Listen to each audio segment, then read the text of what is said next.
अमरमणि अगर नाम आप भूल गए हैं तो आपको एक बार फिर से बताते चलूं, अमरमणि का नाम 20 साल पहले तब सुर्खियों में आया था जब मधुमिता हत्याकांड हुआ था। एक बार फिर से नाम चर्चाओं में है क्योंकि मधुमणि और साथ ही अमरमणि की रिहाई होने वाली है। हालांकि इन दोनों की तरफ से एक दया याचिका राज्यपाल की तरफ डाली गई थी जो कि उसकी मंजूरी मिल गई है। वहीं सुप्रीम कोर्ट में भी आपको बताते चले कि 18 अगस्त 2023 को यह मंजूर कर लिया गया था, यह आदेश दे दिया गया था कि दोनों की रिहाई कर दी जाए क्योंकि दोनों के आचरण को देखते हुए और काफी लंबे समय से दोनों बीमार चल रहे हैं और दोनों को देहरादून के फास्ट ट्रैक कोर्ट में उम्र कैद की सजा सुनाई गई थी क्योंकि दोनों ही दोषी पाए गए थे। आपको पता है कि अमरमणि का नाम और मधुमिता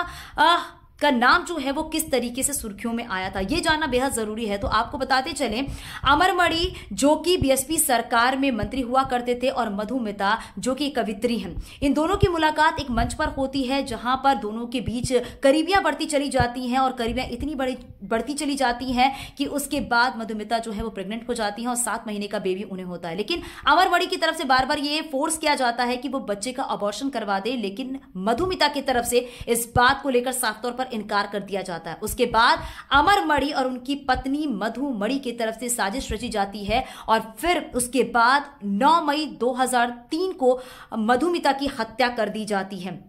जब ये पूरा मामला सामने निकल कर आता है उसके बाद ये पूरा मामला देहरादून के फास्ट ट्रैक कोर्ट में जाता है और मधुमिता की बहन निधि आखिरी सांस तक लड़ती है जब तक कि उन्हें उम्र कैद की सजा नहीं हो गई। हालांकि सजा काटने के बाद अब जो सजा हुई थी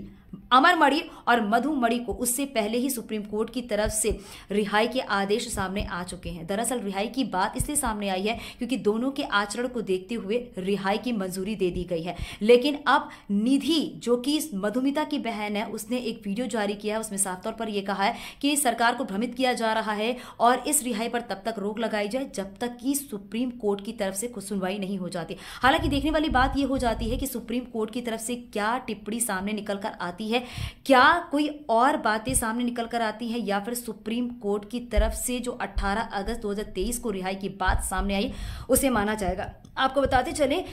अमरमणि जो कि महाराजगंज के रहने वाले हैं, मधुमिता जो कि लखीमपुर की रहने वाली हैं। अब इंतजार इस बात का किया जा रहा है कि क्या डीएम के पास बॉन्ड भरने के बाद इनकी रिहाई हो जाएगी या फिर सुप्रीम कोर्ट की तरफ से कोई और टिप्पणी सामने आती है।